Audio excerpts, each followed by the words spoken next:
Hello students, financial management में this is the second video. The topic of the video is objectives of financial management. Actually ये question financial management चाहे BBA में हो या MBA में हो या एमकॉम बीकॉम में हो, ये क्वेश्चन रिपीटेडली पूछा गया है. बहुत इंपॉर्टेंट क्वेश्चन, राइट? इसलिए बहुत ध्यान से सुनिएगा. मैं कोशिश करूंगा कि आपको ज्यादा से ज्यादा समझ आए. Well, objectives of financial management. Let's start.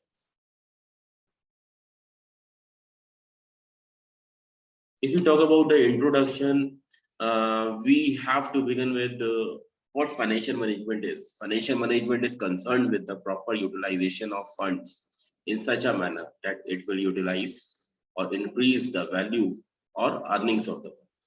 Financial management को earnings भी बढ़ानी है और value भी बढ़ानी है firm की. Wherever funds are involved, financial management is there. जहां पर भी पैसे की बात होगी, जहां पर भी पैसा इन्वॉल्व हो जाएगा, वहां पर फाइनेंशियल मैनेजमेंट की रिक्वायरमेंट पड़ेगी किसी भी बिजनेस एंटरप्राइज या कंपनी में. There are two paramount objective. Financial management हम क्यों करते हैं, उसके दो मेन ऑब्जेक्टिव्स हैं. ठीक है, कौन सा ज्यादा इंपॉर्टेंट है ये तो हम डिस्कस करने जा ही रहे हैं, लेकिन फिलहाल दो के लिए फाइनेंशियल मैनेजमेंट करते हैं अपने ऑर्गेनाइजेशन में. The one is profit maximization and the other is wealth maximization. What is profit maximization? Profit earning जो है वो किसी भी बिजनेस एंटरप्राइज का या इकोनॉमिक एंटरप्राइज का मेन मोटिव होता है. प्रॉफिट से ही कोई भी बिजनेस सर्वाइव करता है, कोई भी बिजनेस ग्रोथ करता है, राइट? और कोई भी बिजनेस एक्सपैंड करता है. ठीक है, प्रॉफिट को ही माना जाता है कि किसी भी बिजनेस में अगर प्रॉफिट ज्यादा है तो माना जाता है वो बिजनेस अच्छा चल रहा है, मतलब it is a signal of efficiency of a business enterprise, right? इसके अलावा प्रॉफिट जो है वो रिस्क के अगेंस्ट, क्योंकि बिजनेस है तो रिस्क है. रिस्क मींस अनसर्टेनिटी, जो आपने सोचा नहीं अगर वो हो जाए तो वो रिस्क है. ठीक है, अब वो पॉजिटिवली भी हो सकता है और नेगेटिवली भी हो सकता है. Something unexpected happening is a risk, और बिजनेस में ये हमेशा रहता है. अगर हम प्रॉफिट्स कमाते हैं और हमारे पास प्रॉफिट अबंडेंट होता है तो किसी भी रिस्क की सिचुएशन में हम सरवाइव कर पाते हैं. अदरवाइज हमें जूझना पड़ेगा, हमारे बिजनेस को सफर करना पड़ेगा. लेकिन अगर हमारे पास सफिशिएंट प्रॉफिट्स एक्यूमुलेटेड पड़ा होगा तो हम उस रिस्क की सिचुएशन, जैसे अभी जो सिचुएशन है जिसमें बहुत सारी शॉप्स खुल ही नहीं रही हैं, बहुत सारी कंपनीज प्रोडक्शन ही नहीं कर पा रही हैं क्योंकि वो एसेंशियल गुड्स के एक्ट में अंडर में नहीं आते हैं, और इस टाइम केवल एसेंशियल गुड्स का ही मैन्युफैक्चरिंग ओपन है. तो वहां पर क्या है, the companies are bearing risk. अब जिन्होंने अच्छा प्रॉफिट कमा के रखा हुआ है तो वो तो लॉकडाउन खत्म होगा शुरू हो जाएंगे, लेकिन जिनके पास इतना प्रॉफिट एक्यूमुलेटेड नहीं है तो उनके लिए थोड़ी सी प्रॉब्लम हो जाएगी. फेवरेबल आर्ग्यूमेंट्स की अगर हम बात करें तो प्रॉफिट मैक्सिमाइजेशन को फेवर करते हैं. Basically profit maximisation means increasing the profit capacity of a business या profits in the business, right? अब प्रॉफिट्स बढ़ाने के लिए हमें बहुत कुछ करना पड़ता है, लेकिन कुछ पॉइंट्स हैं जो इसके फेवर में है.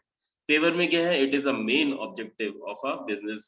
ठीक है, main M of business is earning profit. Profit is a parameter of business operation. अगर प्रॉफिट होगा मतलब प्रॉफिट से ही हम जज करेंगे ये शॉप अच्छी चलती है वो शॉप बुरी चलती है.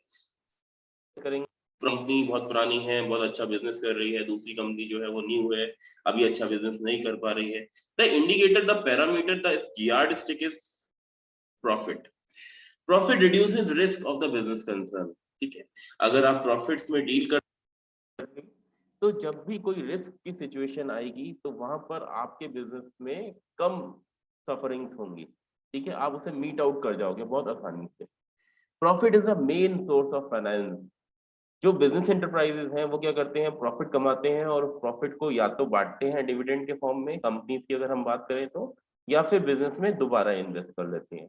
और जनरली अगर बिजनेस बहुत बढ़िया चल रहा होता है तो जनरली कंसर्न्स या पब्लिक कंपनीज की हम बात करें, they are willing to invest the profit into the business again, right?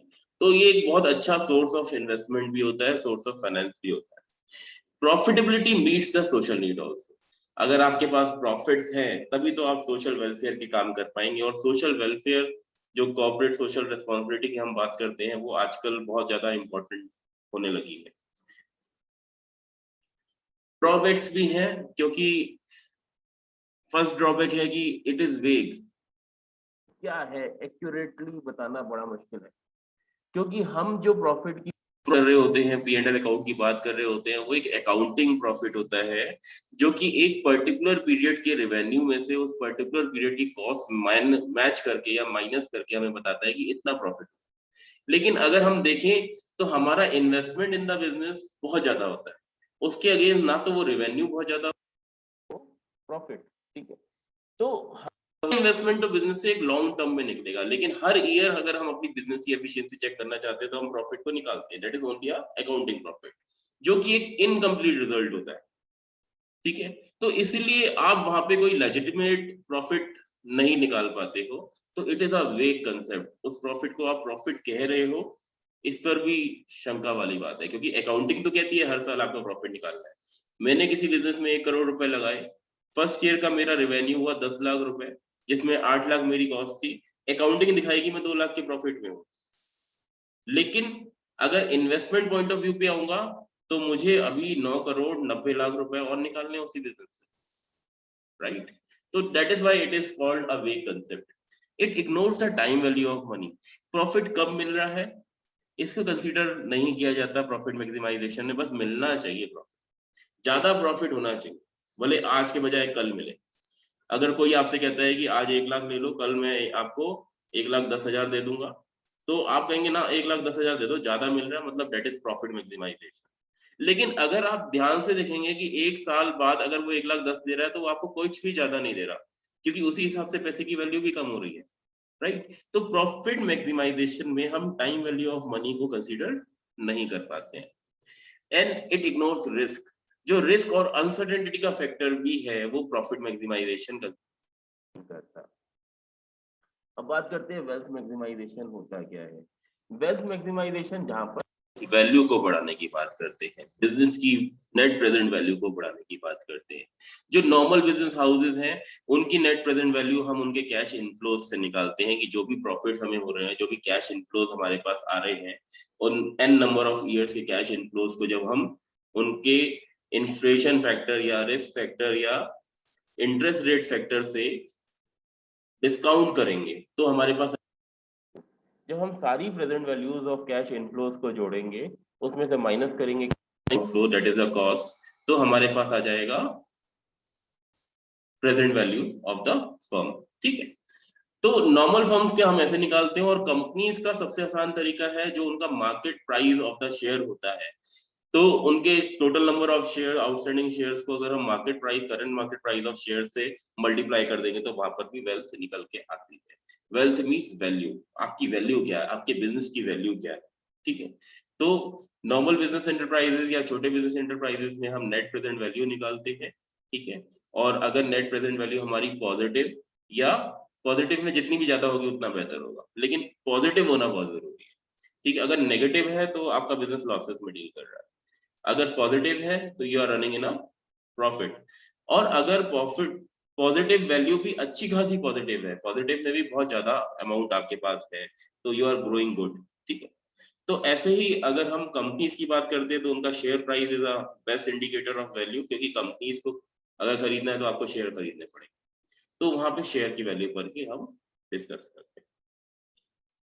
Favourable arguments की अगर हम बात करें तो wealth maximisation is treated as superior to profit maximisation, क्योंकि मेन ऑब्जेक्ट बिजनेस का प्रॉफिट डेफिनेटली है, ठीक है। लेकिन जब हम बात करते हैं share holders point of view की, जब हम बात करते हैं ओनर्स पॉइंट ऑफ व्यू की, तो वैल्यू उनको क्या चाहिए होती है, वेल्थ चाहिए होती है, वैल्यू चाहिए होती है, वो चाहते हैं कि बिजनेस की वैल्यू बढ़े, right. Wealth maximisation considers the comparison of the value to cost associated with the business concern। जो आप वैल्यू इंक्रीज कर रहे हैं उसके अगेंस्ट आप कुछ कॉस्ट भी बियर कर रहे हैं, the total value deducted from the total cost, right. जो वैल्यू आपने अटेन करी है उसमें से हम कॉस्ट माइनस कर देते हैं, we get the value increased, right. Wealth maximisation consider both time and risk. यहाँ पर हम टाइम वैल्यू ऑफ मनी को भी कंसीडर करते हैं, क्योंकि हम प्रेजेंट वैल्यूज निकालते हैं तो हम इंटरेस्ट फैक्टर से ही डिवाइड करके डिस्काउंट करते हैं इनफ्लोस को, और हम रिस्क और अनसर्टेनिटी को भी यहाँ पे कंसीडर करते हैं। Wealth maximisation provides efficient allocation of fund, ठीक है। क्योंकि आप प्रेजेंट वैल्यूज निकाल रहे हो, ठीक है। तो जो factor time value of money की वजह से लैग करता था, जो परचेजिंग पावर वहां पे लैग करती थी, उसे हटाने के बाद, उस फैक्टर को हटाने के बाद प्रेजेंट वैल्यूज को जब आप अलोकेट करते हो तो वो बेटर अलोकेशन माना जाता है, ठीक है, जिसे हम रियल अलोकेशन भी कहते हैं। It ensures the economic interest of the society. और डेफिनेटली अगर वेल्थ बढ़ेगी, वेल्थ क्रिएट होगी, तो वो सोसाइटी के इंटरेस्ट में भी है और स्टेट के इंटरेस्ट में भी है और कंट्री के इंटरेस्ट में भी है। That will be the increase in the GDP as well. Unfavourable arguments की अगर हम बात करें तो देयर आर सम पॉइंट जो इसके फेवर में नहीं भी कहे गए हैं। अनफेवरेबल आर्गुमेंट की बात कर रहे हैं तो wealth maximisation leads to prescriptive, ये प्रिस्क्राइब किया जाता है कि वैल्यू बढ़नी चाहिए, वैल्यू बिजनेस की इंक्रीज करनी चाहिए, पर कैसे, यहाँ पर कोई क्लियर कट फिनोमिना नहीं है। क्योंकि माना जाता है कि कोई भी फेवरेबल डिसीजन अगर फाइनेंशियल एस्पेक्ट पर लिया जाता है तो उसका सीधा सा असर कंपनी के मार्केट वैल्यू ऑफ शेयर्स पर पड़ता है। पर बात ये आती है कि क्या केवल फाइनेंशियल डिसीजन मेकिंग का ही फर्क पड़ता है, क्या इकोनॉमिक फैक्टर्स का फर्क नहीं पड़ता, क्या इंडस्ट्री स्पेसिफिक फैक्टर्स का फर्क नहीं पड़ता? डेफिनेटली पड़ता है। तो फाइनेंशियल डिसीजन मेकिंग का कितना influence market value of share पे पड़ा है, ये अलग से निकाल पाना थोड़ा सा मुश्किल है। तो it is prescriptive rather than applied. Wealth maximization is nothing, it is also profit maximization. It is an indirect name of profit. क्योंकि देखिए वैल्यू भी तभी बढ़ेगी जब प्रॉफिट्स होंगे, ठीक है। अगर कोई फर्म प्रॉफिट्स ही नहीं कमा रही है तो वैल्यू तो बढ़ना इम्पॉसिबल है। Means profit is a first level and wealth maximisation is a second level. तो प्राइमरली हमें प्रॉफिट्स तो चाहिए चाहिए। तो ये भी आर्गुमेंट दिया गया कि it is indirect name of profit maximisation, it is ultimately profit maximisation, right. Wealth maximisation creates ownership management controversy. होता क्या है कि कंपनी से मैनेजमेंट सेपरेट होता है, ओनरशिप सेपरेट होती है। Owners are share holder, share holder आप हो सकते हैं, शेयर होल्डर मैं हो सकता हूँ, मैं अपना काम कर रहा हूँ, घर पे बैठा हूँ, ठीक है, कंपनी चल रही है साहब, राइट। कंपनी की मीटिंग्स में जरूर मुझसे डिसीजन मेकिंग के बारे में पूछा जाता है, लेकिन अल्टीमेटली मैनेजमेंट चलाता है। और मैनेजमेंट की सोच और ओनर्स की सोच, मैनेजमेंट प्रॉफिट मैक्सिमाइजेशन के लिए ज्यादा मूव करता है, जबकि ओनर्स का मानना होता है कि उनके वैल्यू ऑफ शेयर या वेल्थ बढ़नी चाहिए, राइट। तो यहाँ पर एक कंट्रोवर्सी आती है। And some areas there are some areas जहां पर मैनेजमेंट अकेले ही सारे बेनिफिट्स को एंजॉय करता है, क्योंकि मेजर डिसीजन मेकिंग को छोड़कर माइनर डिसीजन मेकिंग में पूरा कंट्रोल जो होता है वो मैनेजमेंट का होता है, right. The ultimate aim of wealth maximization objective is to maximize the profit.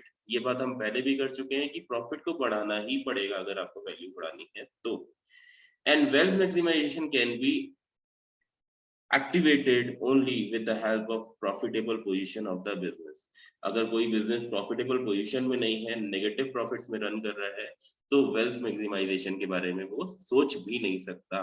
तो फर्स्ट ऑफ ऑल आपको प्रॉफिट्स में आना पड़ेगा, देन आप वेल्थ मैक्सिमाइजेशन के बारे में सोच पाएंगे। कॉन्फ्लिक्ट्स की राधा फिर से बात करते हैं हम, तो profit maximisation is basically a single period और शॉर्ट टर्म गोल। प्रॉफिट को हम एक सिंगल पीरियड से रिलेट करते हैं जिसे हम अकाउंटिंग प्रॉफिट कहते हैं, और क्योंकि हम 1 ईयर की बात कर रहे होते हैं तो ये एक शॉर्ट टर्म ऑब्जेक्टिव है। जबकि अगर हम वेल्थ मैक्सिमाइजेशन की बात करें तो वो एक लॉन्ग टर्म ऑब्जेक्टिव है, right. In contrast, shareholder wealth maximization is a long-term goal. Shareholders are interested in future as well as present. Shareholders present में भी चाहते हैं कि profits भी अच्छे हो, ठीक है।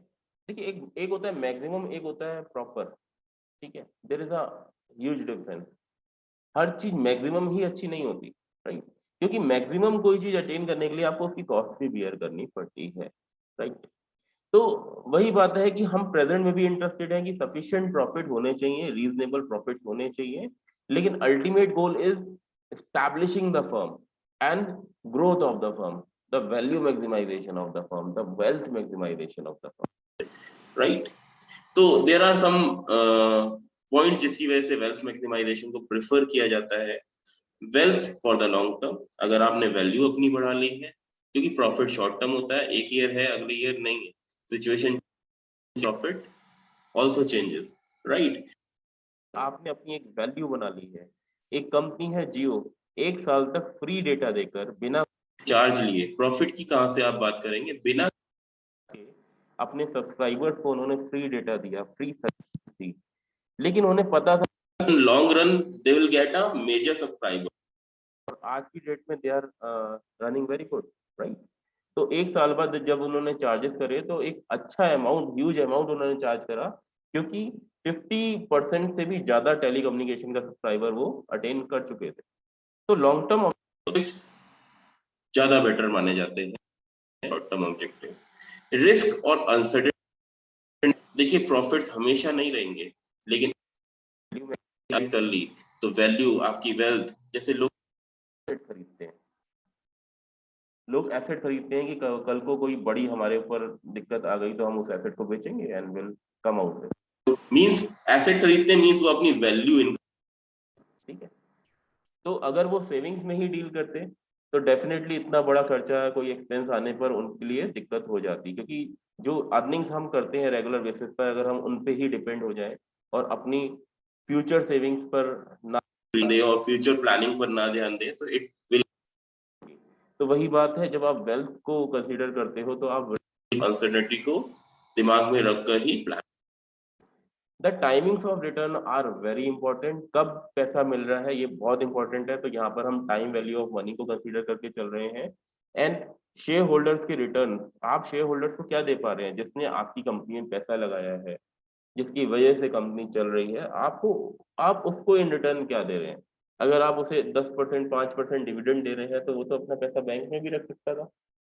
तो ultimately the share holders are interested in value of the share, उसकी वैल्यू ऑफ द शेयर बढ़ना चाहिए। ठीक है, अगर हम एक कंपैरेटिव एनालिसिस करें तो कंसेप्ट की बात करें, कंसेप्ट की बात करें तो डिफरेंस में क्या है कि profit maximisation is revenue minus cost, जिसे हम अकाउंटिंग प्रॉफिट कहते हैं, वो चल रहे हैं काफी देर से। और जब हम वेल्थ मैक्सिमाइजेशन की बात करते हैं तो that is the net present value of the firm, या फिर हम market price of the share के बेसिस पे डिसाइड करते हैं। ऑब्जेक्टिव प्रॉफिट मैक्सिमाइजेशन का मतलब है कि ज्यादा बढ़िया परफॉर्म करना, और ज्यादा बढ़िया परफॉर्म करने के लिए ज्यादा प्रॉफिट कमाना, more profit means better performance. Wealth maximisation का पर्पस है कि it is used as a most appropriate indicator for measuring the performance of the company. कोई कंपनी शॉर्ट रन में ज्यादा प्रॉफिट कमा सकती है मींस वो बहुत अच्छी कंपनी है, ऐसा नहीं कहा सकता। अगर कोई company long run profit making करती है तो उसको हम एक बेटर कंपनी समझ सकते हैं। तो wealth maximisation is a long term objective. Approach की बात करें तो profit maximisation is quantitative approach, जो रिस्क और अनसर्टेनिटी जैसे फैक्टर्स को इग्नोर करता है। लेकिन अगर हम वेल्थ मैक्सिमाइजेशन की बात करें तो it is quantitative as well as qualitative approach. यहाँ पर हम टाइम वैल्यू मनी और रिस्क अनसर्टेनिटी अनसर्टेनिटी को भी कंसीडर करके चलते हैं। मार्केट की बात करें तो यहाँ पर हम प्रोडक्ट मार्केट की बात करते हैं, और वहां पर भी हम परफेक्ट कंपटीशन को ट्रीट करके चल रहे होते हैं, परफेक्ट इम्परफेक्ट कॉम्पिटिशन आपने पढ़ा होगा। लेकिन जब हम वेल्थ की बात करते हैं तो यहाँ पर हम एफिशिएंट कैपिटल मार्केट को लेकर चलते हैं। ठीक है, एफिशिएंट कैपिटल मार्केट एक, जहां पर आपके फाइनेंशियल इंस्ट्रूमेंट्स इजीली डील हो सकते हैं। देयर इज अ प्लेटफॉर्म जो प्राइस सेटअप कर सकता है, जो डिमांड एंड सप्लाई को प्रेजेंट कर सकता है, जहां पर फाइनेंशियल इंस्ट्रूमेंट्स को डील किया जा सकता है। तो इसी वजह से कंपनीज की वैल्यू हम शेयर के मार्केट प्राइस के बेसिस पे भी करते हैं। तो efficient capital market means that is share market, हम इन द अनदर सेंस अगर बोलें तो कह सकते हैं, जिसमें हमारा प्राइमरी सेकेंडरी मार्केट दोनों आ जाता है। टाइम की बात करें तो प्रॉफिट मैक्सिमाइजेशन टाइम एस्पेक्ट को इग्नोर करता है। पैसा मिलना चाहिए, वो आज मिले, कल मिले, कल मिले और ज्यादा मिले, बहुत बढ़िया है, राइट। लेकिन वेल्थ मैक्सिमाइजेशन टाइम को कंसीडर करता है कि पैसा आज नहीं मिल रहा और कल मिल रहा है, तो कल उस पैसे की वैल्यू क्या होगी, उस टाइम पर उसकी वैल्यू मेजर की जाती है वेल्थ मैक्सिमाइजेशन में, जो कि गुड, बढ़िया चीज है। क्योंकि आपका, जब आप रियल सेंस में बात करते हैं, जैसे कोई मुझे 1 लाख रुपए आज देने वाला है और 2 साल बाद वो कहता है कि मैं आपको 1,10,000 रुपए दे दूंगा, तो 2 साल बाद क्या 1 लाख की वैल्यू 1,10,000 में हो जाएगी प्रॉपर। अगर हम ध्यान से देखें तो हमें 10,000 ज्यादा मिल रहे हैं, लेकिन अगर हम इकोनॉमिकली सोचें तो हमें 1 लाख से भी कम पैसा पड़ेगा अगर हम 2 साल बाद उसकी वैल्यू जज करें प्रेजेंट इन्फ्लेशन रेट को लगाकर, राइट, क्योंकि परचेजिंग पावर मनी की लगातार कम होती है। फिर बात करते हैं रिस्क की। Profit maximisation objective does not consider the risk. यहाँ पर हम रिस्क को कंसीडर नहीं करते हैं, जबकि वेल्थ में हम रिस्क फैक्टर को भी कंसीडर करते हैं, बीटा फैक्टर को भी कंसीडर करते हैं। एक्सेप्टेबिलिटी की बात करें तो ज्यादा लोग प्रॉफिट मैक्सिमाइजेशन को फेवर नहीं करते हैं, क्योंकि ये शॉर्ट टर्म गोल होता है और शॉर्ट टर्म में एक इनएफिशिएंट फर्म भी ज्यादा प्रॉफिट में डील कर सकती है, राइट। और बहुत सारे लोग एक्सेप्ट करते हैं वेल्थ मैक्सिमाइजेशन को, क्योंकि it is a long term concept, और बिजनेस क्योंकि लॉन्ग रन के लिए है तो वहां पर लॉन्ग टर्म ऑब्जेक्टिव को ज्यादा फेवर किया जाता है। कंक्लूड करते हैं। अभी हमने बहुत सारा डिस्कशन किया कि प्रॉफिट मैक्सिमाइजेशन क्या है, उसके पॉजिटिव पॉइंट क्या है, नेगेटिव पॉइंट क्या है, वेल्थ मैक्सिमाइजेशन क्या है, उसके पॉजिटिव पॉइंट क्या है, नेगेटिव पॉइंट क्या है। तो अल्टीमेटली क्वेश्चन जो आता है वो कहता है कि which objective is the main objective of the business. Definitely business का प्राइमरी ऑब्जेक्टिव प्रॉफिट मैक्सिमाइजेशन है, लेकिन जब हमसे पूछा जाता है कि which is the main objective of financial management, तो फाइनेंशियल मैनेजमेंट का मेन ऑब्जेक्टिव प्रॉफिट मैक्सिमाइजेशन नहीं है। वो तो बिजनेस मैनेजमेंट कर रहा है, जनरल मैनेजमेंट प्रॉफिट्स में डील कर रहा है। फाइनेंशियल मैनेजर को ये सोच के चलना है कि आज थोड़ा सा नुकसान भी हो जाए लेकिन कल फायदा होना चाहिए, राइट। तो लॉन्ग रन में वैल्यू हमारी इंक्रीज करनी चाहिए, जिससे शेयर होल्डर्स को भी बढ़िया रिटर्न मिल पाते हैं और फॉर्म भी सॉलिड फाइनेंशियल पोजीशन उसकी स्ट्रांग हो जाती है, राइट। तो ultimately wealth maximisation is a superior concept और most important concept of financial management. That's all for this video. आगे भी मैं वीडियोस पोस्ट करता रहूंगा। अगर आपको कोई कंसेप्ट समझने में कोई प्रॉब्लम है तो you can pin me a comment, I will reply you, और आप मुझे ईमेल भी कर सकते हैं, right. Okay, thank you for now.